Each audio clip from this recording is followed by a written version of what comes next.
Let's take a look at another query. So this time around, we're going to try to find all the users, or specifically the user IDs. I'll put that on here, where the user has commented on the first two photos. So that would be a photo with the ID of 1 or 2. And the user has added more than 2 comments on those photos. So this is a little bit tricky one, but again, we can once again see that we have 2 different filtering criteria. The first one, we're going to make sure that we kind of filter out the initial set of rows. We only want to take a look at comments, in this case, where they were added to the first 2 photos, or a photo with ID of 1 or an ID of 2.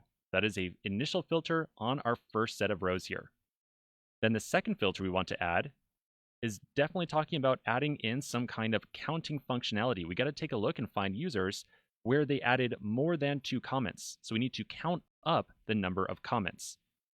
Because we need to do a counting and then a filtering operation, that is a sign that we need to do a group by and then a having using an aggregate function. So once again, let's walk through this in diagram format and then actually write out the query.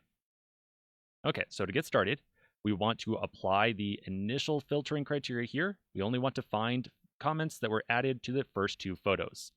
So we're definitely going to be working off the comments table. We only want to find comments where the photo ID is 1 or 2. So I would delete this row right here because it has a photo ID of 3. I would delete that one and that one. And now I'm left with only rows where they are comments added to photos with an ID less than 2. Or I guess I should say here less than 3. Less than or equal to 2. All right, so now we're going to group all these things together based upon the user ID. It looks like I've got a user ID of 1, 3, and 5. So I can put together my groups here. 1, 3, and 5. Those are my unique user ID values. I'll then assign each of these different rows to one of these groups based upon their user ID. So these first 2 rows go into the first group because they have a user ID of 1. The next one has a user ID of 3 right here, and then a user ID of 5. Then finally, we're going to count up the number of rows in each of these different groups. So once again, it will be a simple count star. It looks like this one has 2 entries or 2 rows inside of it. And then we've got a 1 and a 1. Now finally, we want to do some filtering on these groups. And this step, or this second filter, is going to achieve this step right here. We're going to do some filtering based upon an aggregate function. So this is where we would make use of that having statement. We would say something to the effect of having greater than 2 comments. Well, in this case, looks like we've only got one here that has even 2 comments. So we'll say more than or equal to 2 comments. That'll just make this a little bit easier. So we actually have some useful results. So it looks like we would drop off these 2 right here, and we would be left with just user with ID 1. And so we would select user ID. That would show that user ID of 1 right there. We could also select a count star, and that would display the number of comments that this user had made to the 2 initial photos. Okay, so that's the idea. So now we're going to repeat this process and actually write out the SQL for it. I am going to change the numbers just a little bit to better suit our data set that we are currently working with. We're going to say that we want to find photos where the user commented on the first 50 photos, and we want to find users who added more than or equal to 20 comments. And actually, we'll just go with a straight more than 20 comments on those first 50 photos. Okay, so that's our criteria right there. Let's go write out a query for it. All right.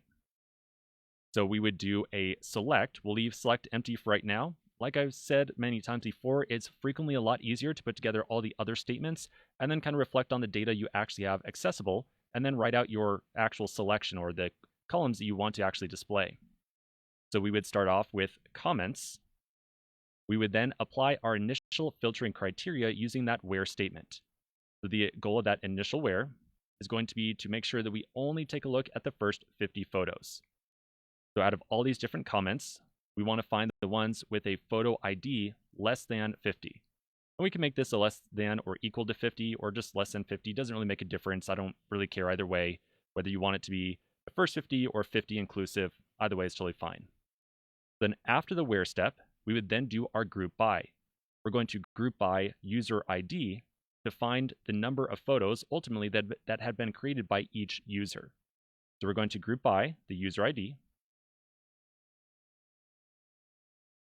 And then we're going to do our second filtering step.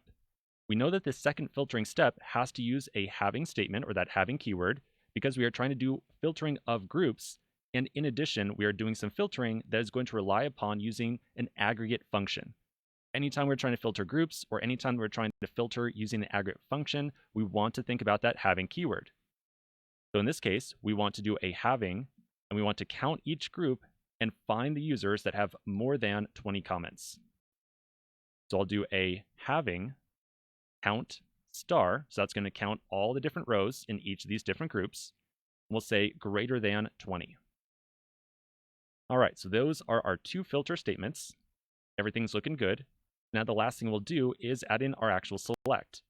In this case, we'll print out the user ID because remember, we can only select columns that have been grouped by or are the product of doing some aggregate function.